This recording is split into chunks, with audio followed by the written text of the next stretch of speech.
Amour pluriel qui ne remettent pas en cause la liberté individuelle. La vision d'itinéraires amoureux n'excluant pas l'évasion et encourageant un lutinage en toute franchise avec plusieurs partenaires. Un rêve, une transgression, plutôt un mode d'être au monde. François Saint-Père, vous êtes journaliste, documentariste, blogueuse. À travers vos œuvres, vous avez notamment travaillé la question du polyamour devant laquelle tant de couples s'arrêtent, sidérés par la norme, la jalousie, la peur de perdre. Ce polyamour, vous l'avez vécu, vous l'avez porté. Que pouvez-vous en dire ?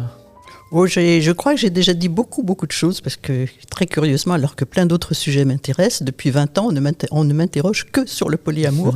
Mais vous n'avez pas tout dit, rassurez-moi. Preuve que c'est un sujet quand même important. Ouais. En fait, j'ai répondu aux questions habituelles du genre qu'est-ce qu'on fait avec la jalousie et votre mari, il en pense quoi ? Parce qu'on croit toujours que c'est le mari qui donne l'autorisation. Toujours. Lui, on lui a jamais demandé, et votre femme, qu'est-ce qu'elle en pense ? Il avait le portefeuille il n'y a pas si longtemps quand même. Voilà, exactement, même si j'ai toujours gagné ma vie. Mais aujourd'hui, je me rends compte, et c'est ce qui m'intéresse le plus, c'est qu'en fait, les amours pluriels, pour moi, ça a été naturel. Je les ai vécus quasiment 1 an après mon mariage. Et ça fait plus de 40 ans que je suis mariée. Donc, c'était vraiment inclus en moi, mais il faut du temps pour que ça ne soit pas seulement théorique, que ça soit aussi, intégré dans ce qu'on est. Et je me suis aperçue qu'en fait, pour moi, ça avait été un fil d'Ariane. Je m'étais dit, j'ai envie de changer le monde parce que le monde actuel ne me plaît pas. Celui d'il y a 20 ans ne me plaisait pas davantage. Mais je n'ai pas assez d'influence, de pouvoir pour pouvoir changer le monde. Donc je me suis dit, il faut rentrer par ce sur quoi j'ai du pouvoir. Et ce sur quoi j'avais du pouvoir, c'était ma vie personnelle. Et je me suis dit, en rentrant dans ce modèle qui est contraire au système social, au système capitaliste, au système patriarcal, là, je peux remettre en cause ces valeurs. Votre mari était d'accord ? Voilà, on me repose la même question. Oui. Il a commencé avant moi, avant même qu'on soit mariés. Ah, vous l'avez bien choisi. Donc il vous a aidé aussi. Non, parce que lui, je pense, le vivait davantage comme un adultère autorisé. Alors que pour moi, c'était pas ça. Voilà, absolument. Lui, c'était un adultère autorisé. On a toujours été très franc l'un avec l'autre, mais il a toujours pensé que le couple était au centre, son couple, comme il disait, son couple était au centre de la relation. Alors que moi, dès le début, je n'ai jamais cru au couple. Mais vous, dès le début, c'était une philosophie de l'amour. C'est peut-être pour ça qu'on vous questionne autant. C'est parce que vous êtes une personne ressource pour beaucoup. C'est-à-dire que dès le début, je me suis dit, ça ne se situe pas dans les idées du couple et de l'amour. Et je crois même que beaucoup de polis qui m'appellent, qui m'écrivent, il y en a eu des dizaines. En ce moment, je trie des archives. C'est incroyable le nombre de vies qui me sont tombées dessus et que j'ai partagées, en toute confidentialité, bien sûr. Mais je me suis dit, la vie des gens est très compliquée. Et pour les polis, c'était souvent très compliqué parce qu'ils rêvaient d'amour pluriel, mais ils les resituaient dans un schéma, en fait, amoureux classique. La passion, la possessivité, la possession. Est-ce que je dois donner la même chose à chaque amant ? En fait, ils faisaient 3, 4, 5 couples, des fois 2 ou 3, mais toujours dans le domaine couple. Et du coup, ça ne peut pas marcher, parce que si on a des modèles exactement pareils avec chaque partenaire, ils rentrent en rivalité. Oui, et ça doit être épuisant, parce que ça ne sent pas vraiment la liberté. Mais non, c'est très codifié. C'est très codifié, alors que moi, je ne me suis jamais dit que c'était codifié. J'ai vécu plutôt chacune de mes relations, dont certaines durent depuis 20 ou 30 ans. Je suis d'une fidélité absolue, moi. Quand j'aime, c'est pour la vie, quasiment. Ça, c'est de la vraie fidélité, quand même. Hein. Ah oui, quand j'aime, c'est de la fidélité dépouillée de l'exclusivité. Ah, totalement, c'est ça. Je suis fidèle, mais pas exclusive. Mais j'ai toujours vécu mes amours, si on peut dire. Moi, je dis amour parce que c'est un terme générique. Et puis parce que j'aime les gens. Mais je les ai toujours vécus comme des rencontres. C'est-à-dire, je rencontre une personne, homme ou femme, bon, majoritairement des femmes, mais quand même des hommes, pardon. Joli lapsus. Ouais, l'homme est une femme comme les autres. Absolument. Etc. Et puis j'ai toujours été attirée par les hommes androgynes, donc c'est pas un hasard. Mais je les rencontre et c'est leur univers qui me plaît. C'est-à-dire, c'est l'ensemble. Un jour, j'ai dit à un ami qui était un peu queutard, quoi. Je lui ai dit, mais tu sais, moi, ce qui m'intéresse, c'est quand même toute la peau inutile autour de ta bite, c'est-à-dire ce qu'on appelle l'homme. Ouais. Alors, il était très surpris. Alors, la peau autour, c'est quoi ? Il y a les couilles, il y a le nombril. Vous remontez un petit peu ? Oui, il y a toute la peau qui remonte jusqu'aux épaules, tout ça. Ils sont d'ailleurs très étonnés. Ça, c'est une chose qui m'a étonnée dans le sexe. C'est le nombre d'hommes qui m'ont dit « Ah, mais qu'est-ce que tu nous caresses ?» Je leur dis « Oui, ça me semble quand même la base même de la relation, le tactile. Oui. » Et ils me disaient que non, qu'ils avaient remarqué que beaucoup de femmes attendaient qu'on les caresse, attendaient qu'on les fasse jouir. Et j'ai été comme ça dans ma jeunesse, je dirais jusqu'à 30 ans, peut-être 35, je me disais j'allais rencontrer des amants qui allaient m'apporter l'orgasme absolu. Voilà. Et longtemps, j'ai cru que c'était eux qui m'apportaient. Et puis un jour, je ne sais pas comment, j'ai compris qu'en fait, le plaisir, il était au fond de moi. Et que ce qui faisait mon plaisir, ça serait mon désir. Et à partir de là, j'ai préféré caresser les hommes, prendre l'initiative, les aborder, et du coup, j'étais totalement libérée. Qu'est-ce que c'est le lutinage ? Je sais que c'est un mot qui vous tient à cœur. Mais en fait, le lutinage, c'est un peu, j'allais dire, c'est un peu, non pas une plaisanterie, mais enfin quelque chose de ludique, parce que Vous faites pas l'amour avec des lutins ? Oh ben maintenant je les appelle les lutins. Ah oui, d'accord. Maintenant je les appelle des lutins et en fait ça m'est venu parce que j'ai une devise qui s'appelle Jouer au monde. C'est le titre de mon blog. Oui, absolument. Jouer au monde. J'ai écrit un roman qui s'appelle Jouer au monde et c'est aussi mon adresse mail. Donc ça me tient à cœur. Et dans Jouer au monde, pour moi c'est à la fois l'aspect ludique de la vie parce que je me dis que si on met pas soi-même des choses amusantes dans sa vie, ben la vie peut être totalement ennuyeuse, routinière, et ça tue d'ailleurs beaucoup de relations amoureuses, la routine. Et il faut aussi être acteur de sa vie, donc jouer au sens acteur théâtre. Et donc je cherchais un mot qui pouvait résumer ça et qui soit pas dans l'amour, parce que polyamorie, je trouve ça très, très laid, le terme polyamorie, ça fait un peu, infection urinaire, je trouve. Enfin, ça fait un peu chlamydia. Voilà, ça fait maladie.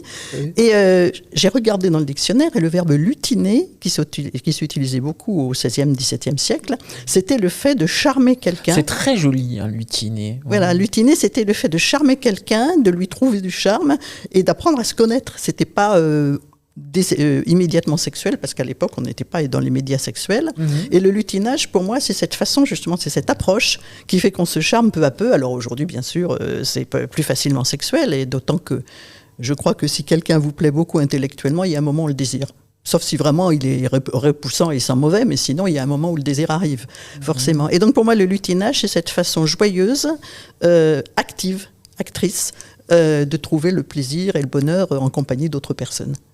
Qu'est-ce que vous pensez des applications de rencontres qui sont arrivées pléthore, une offre pléthorique d'invitations. Alors, qu'est-ce qu'on peut dire à la consommation sexuelle ? Là, on s'éloigne du lutinage. Ah oui, non, ça n'a rien à voir avec le lutinage, parce que en fait, les gens, ils cherchent vraiment où pourrais-je baiser à bon compte. Il faut être clair, c'est quand même beaucoup ça. En 3 phrases. Oui. En 2, parfois. Ah oui, les gens polis disent bonjour, on baise, et les gens impolis ne disent même pas bonjour. Oui. Moi, ce que j'ai trouvé, parce que j'en ai testé pas beaucoup d'ailleurs, parce que justement ça m'a très vite déçu, c'est qu'on a un peu l'impression de passer un entretien d'embauche. On fait une fiche, alors en plus ce qui est très très énervant, c'est que les fiches masculines, presque toujours précise, je gagne tant par an, je suis directeur commercial, je suis cadre supérieur. Il n'y en a pas un qui vous dirait, moi je n'ai pas de métier, je m'en fous. Il n'y en a pas un qui vous... quelques artistes quand même. C'est compris dans le pack. Voilà, c'est compris dans le pack, la femme est vénale, donc si on lui dit qu'on a de l'argent, ça va marcher. Et ça, c'est très énervant. Et puis, ils se décrivent toujours beau machin, tendre machin. Et puis, c'est très, très conventionnel aussi. Il y en a beaucoup qui cherchent une compagne douce, gentille, affectueuse. Donc... moi, ça ne me convient pas. Et puis, donc j'ai rencontré très peu de gens. Et quand j'ai testé, c'était drôle parce que dans leurs yeux, je voyais, ça coche. Oui, là, c'est bon. Ah non, ce point-là, ça colle pas. Donc, c'est vraiment un entretien. Attendez-vous, François Saint-Père, s'ils vous rencontrent, mais ils doivent pas en revenir, les pauvres. Vous n'êtes pas la bourgeoise qu'ils ont au lit tous les soirs. Hein. Mais j'ai fait une expérience qui était amusante. J'avais mis une annonce classique. Là, plein de réponses. Auxquelles j'ai pas répondu parce que c'était le genre, je voudrais une compagne, machin. Et puis, je cherche pas un compagnon. J'en ai un qui me convient très bien. Donc, je vais pas chercher d'autres compagnons. Oui. Donc, j'ai mis une annonce. J'aime les rencontres, j'aime découvrir des hommes ou des femmes avec plaisir et plus si affinité, mais je ne veux absolument pas de couple ni quoi que ce soit. Et bien là, j'ai eu 2 réponses. Ça veut dire que si on leur dit je ne suis pas dans le schéma, je ne cherche pas le compagnon, je ne cherche pas l'homme idéal, et bien ils ont très très peur. Ouais. Ils ont peur de quoi, à votre avis ? Ils ont peur de la liberté. Une femme libre, ça leur fait très peur. Une femme intelligente aussi, à beaucoup.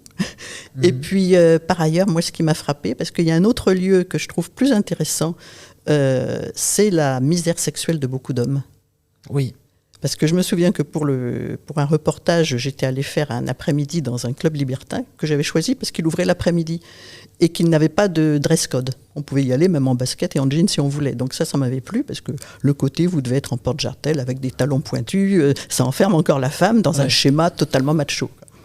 Et là, je me suis rendu compte, et je l'ai dit à une amie qui était seule, qui n'avait plus d'amis, je lui ai dit, écoute, si tu cherches l'amour, c'est pas là que tu vas le trouver. Mais si tu as envie de plaisir, et si tu as envie de te sentir la reine des abeilles, il faut aller là-bas. Tu auras tous les hommes à tes pieds, extrêmement respectueux, parce que si on leur dit non, ils n'insistent pas, parce que de toute façon, sinon ils sont virés par les sbires de l'entrée, et c'est très bien. Donc, vous, à mon avis, quand vous dites non, on n'insiste pas. Hein. Vous savez, vous faites respecter quand même. Hein. Je dis rarement non, parce qu'ils se rendent très bien compte si ça marche ou pas. Je me souviens d'un homme dont j'avais été étonnée parce qu'on avait passé des soirées et puis il n'avait rien tenté. Donc quand même, je me suis dit, tiens, c'est bizarre, je ne dois vraiment pas lui plaire. Et j'en ai parlé avec lui, il m'a dit non, mais j'ai senti à ta réserve que ça risquait de ne pas marcher, donc j'aime pas prendre des râteaux, donc j'ai pas essayé. Donc, et il y a un homme un jour qui m'a dit, mais dans tes romans, tu ne te rends pas compte, tu baisses très peu et c'est toi qui choisis. Oui. Donc, mais quand je choisis, ça se passe bien. C'est ça, vous personnalisez finalement l'amour, vous personnalisez le sexe, le désir. On sent qu'il y a quelqu'un derrière quand vous parlez. Hein. Et puis surtout, il y a une chose, c'est que je me suis dit, je ne veux pas me victimiser. Il y a suffisamment de femmes qui sont victimes d'agressions, de crimes, de tout ça. Et j'écoutais hier des gens sur l'affaire Jonathan Daval, par exemple, qui disaient « Ah oui, mais quand même, le pauvre, elle le traitait d'impuissant, il a des circonstances atténuantes. » Ce qui m'a quand même sidéré. Ça ne justifie pas qu'on tue une femme. Si toutes les femmes dont le mari a des défaillances se faisaient tuer, alors ça ne serait pas une tous les 3 jours, ça serait 10 par jour. Quoi. Voilà, donc ça m'a... Et je me suis rendu compte que si on choisit, c'est-à-dire que si on y va, ils vous respectent énormément. C'est-à-dire que c'est un peu le thème de mon dernier livre, Une femme libre, où c'est une femme qui, petit à petit, elle avait commencé mal sa vie par un viol et par le fait d'être un peu livrée à la clientèle de l'auberge de ses parents. Et à un moment donné, elle a senti que sa beauté et son amour du sexe lui donnaient du pouvoir. Et à ce moment-là, elle a été respectée par des hommes beaucoup plus éduqués qu'elle, qui lui ont appris beaucoup de choses, plus aisées, etc. Et puis c'est elle qui les choisissait. Et ensuite, son plaisir un peu pervers, c'était de les épuiser, c'est-à-dire de leur demander au moins 5 rapports dans la nuit. Quoi. Et voilà, la misère sexuelle des hommes est énorme. Michel Houellebecq dit que c'est l'extension du domaine de la lutte. Vous êtes d'accord ? Il s'agit de lutter encore et toujours pour permettre à cette sexualité de se libérer. Lutter, non. La prendre avec naturel. C'est-à-dire ne pas lui donner une importance qu'elle n'a pas. C'est-à-dire, par exemple, croire toujours que sexe et amour, c'est lié. Ça arrive heureusement que ça soit lié. Et quand il y a sexe plus amour, c'est délicieux.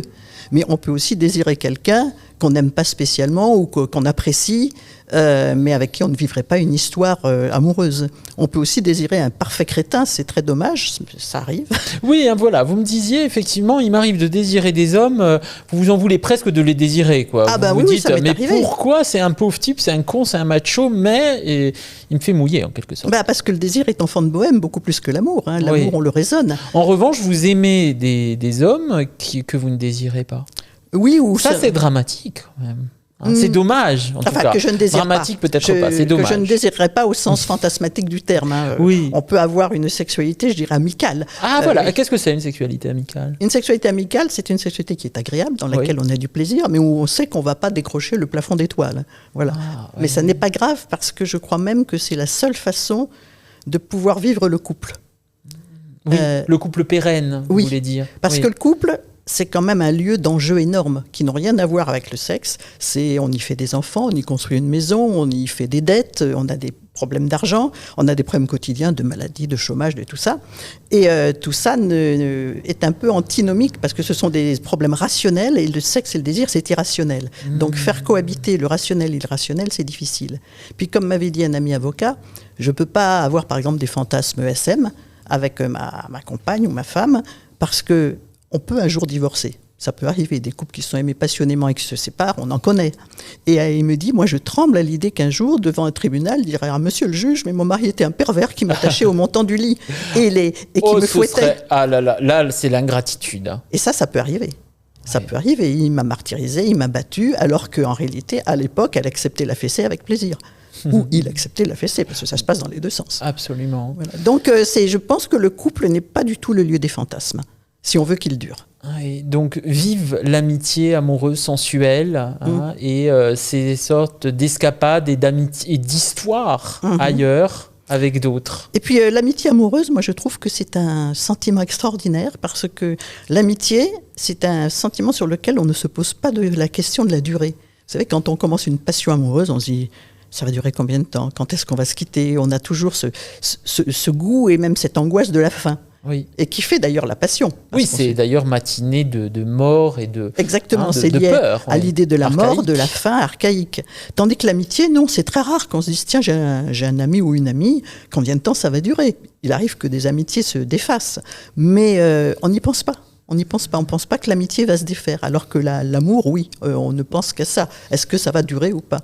Et puis, si elle est amitié plus désir, c'est ce que j'appelle l'amitié amoureuse, c'est quand même assez fantastique. Parce qu'on peut se désirer en se laissant aller, parce qu'on a confiance. Et la confiance, c'est quand même la base du laisser-aller. Si on se méfie de la personne avec qui on est, on ne peut pas se laisser aller. Et quand on ne se laisse pas aller, on peut avoir du plaisir, mais vraiment de l'orgasme absolu, on ne peut pas. Il faudrait qu'on ait tous un kit de survie Françoise Saint-Père avec nous dans notre poche. Merci beaucoup d'avoir été invité de Fais voir la bête. Eh bien, merci Joseph, ça m'a fait plaisir.